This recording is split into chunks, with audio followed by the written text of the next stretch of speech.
Hello friends, मैं नवीन कुमार आप सभी का स्वागत करता हूं इस वीडियो में, जिसमें हम लोग आज कवर करने वाले हैं बायोलॉजी। और हमारे यहाँ न्यू बैच स्टार्ट हो रही है और जो कि आप देख ही रहे हैं बोर्ड पर लगा हुआ है। ठीक है, तो हमारे यहाँ न्यू बैच जो है बायोलॉजी स्टार्ट करने वाले हैं। इससे पहले हम एक वीडियो शूट किए थे और जिसमें हम लोग देखे थे विज्ञान। ठीक है, मैंने वी प्लस ज्ञान से मिल करके बना हुआ था विज्ञान। और विज्ञान का कितना भाग था? 3 भाग था। उसी में से एक भाग होता है बायोलॉजी। आज हम लोग उसी को इस पीपीटी के थ्रू देखेंगे। ठीक है, तो चलिए हम लोग देखते हैं इन चीजों को।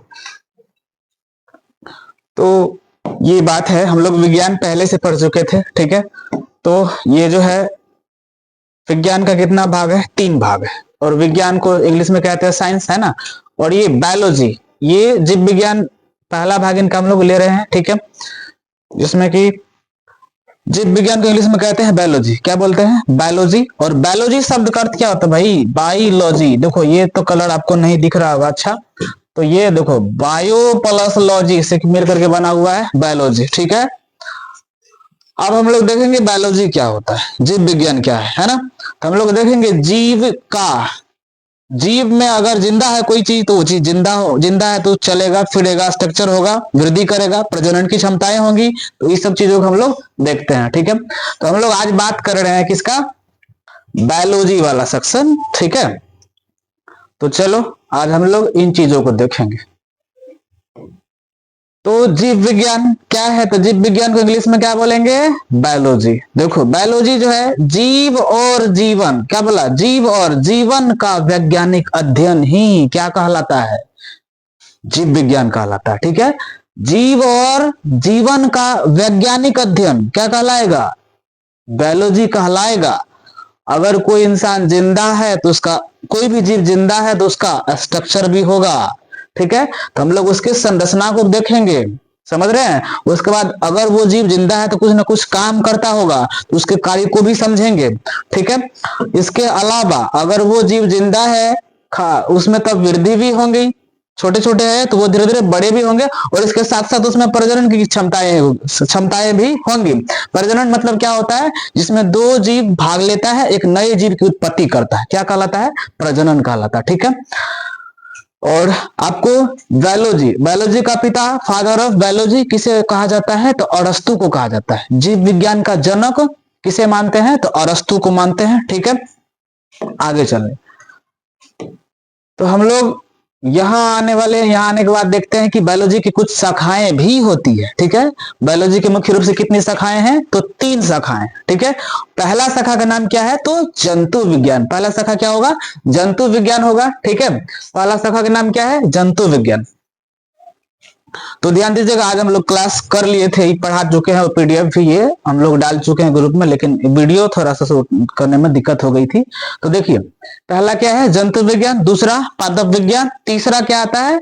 सूक्ष्म जीव विज्ञान। ठीक है, तो मेरे भाई यहाँ जंतु विज्ञान की बात हो रही है। तो ये 3 शाखाएं। जंतु विज्ञान किसे कहेंगे हम? जंतु विज्ञान माने जिसके अंदर जानवरों को पढ़ा जाएगा। जंतु माने जानवर। ठीक है, जानवरों के बारे में अध्ययन किया जाएगा, क्या कहलाएगा? जंतु विज्ञान कहलाएगा। ठीक है, और जंतु विज्ञान का जनक किसे कहा जाता है? तो अरस्तु को ही जंतु विज्ञान का जनक कहा जाता है। ठीक है, और दूसरा देखेंगे हम लोग पादप विज्ञान। पादप विज्ञान, पादप माने क्या? पेड़ पौधे। पेड़ पौधे के सम्मिलित रूप को क्या कहते हैं? तो पादप कहते हैं।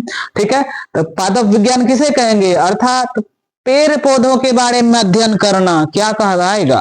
पादप विज्ञान कहलाएगा। ठीक है, और पादप विज्ञान का जनक किसे कहते हैं? तो थियोफ्रेस्टस को कहते हैं। किसे कहते हैं? थियोफ्रेस्टस को कहते हैं। ठीक है, अगला पार्ट आइएगा तो बायोलॉजी का तीसरा पार्ट कौन सा है? सूक्ष्म जीव विज्ञान। क्या है? सूक्ष्म जीव विज्ञान। ठीक है, जिसमें हम लोग सूक्ष्म चीज, सूक्ष्म का मतलब क्या होता है? वो चीजें जो हमें दिखाई नहीं देती है अपनी आंखों से, उसे देखने के लिए हमें माइक्रोस्कोप लेंस की आवश्यकता पड़ेगी। तो ऐसे चीजों को हम लोग क्या बोलेंगे? सूक्ष्म बोलेंगे। ठीक है, तो जिसमें हम लोग सूक्ष्म जीव का अध्ययन करेंगे उसे हम लोग सूक्ष्म जीव विज्ञान बोलेंगे। ठीक है, सूक्ष्म जीव विज्ञान का जनक किसे कहते हैं? तो एंटोनी वान ल्यूवेनहॉक को कहा जाता है। क्यों कहा जाता है? तो इसलिए कहा जाता है क्योंकि ये जो है ना जीवित कोशिका का खोज किया था। क्या किया था? जीवित कोशिका का खोज किया था एंटोनी वान ल्यूवेनहॉक। कब किया था?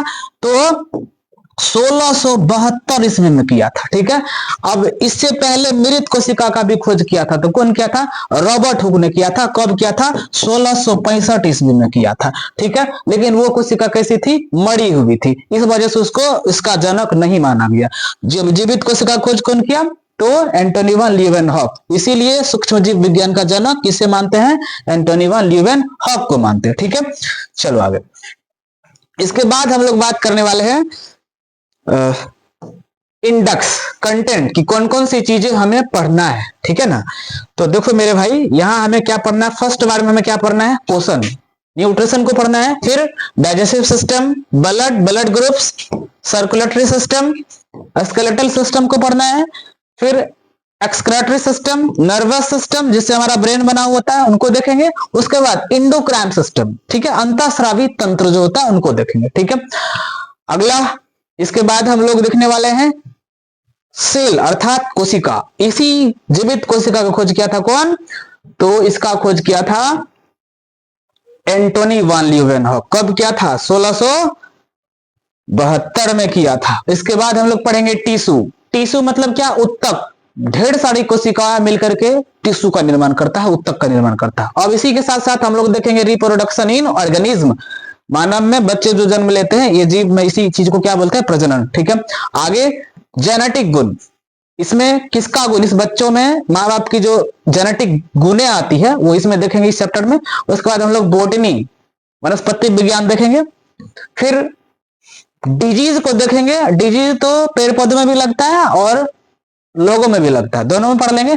फिर पढ़ेंगे क्लासिफिकेशन ऑफ ऑर्गेनिज्म, जीवों का वर्गीकरण। ठीक है, तो ये हमारा बैनर है हमारे कोचिंग का, हमारे इंस्टीट्यूट का, जिसमें हम लोग 7th और 8th के लिए एक नया बैच, नीव बैच लॉन्च कर रहे हैं, और 9th और 10th के लिए उड़ान बैच, 11th 12th के लिए यकीन बैच। ठीक है, धन्यवाद, थैंक यू। आज हम लोग जो है यही देखेंगे।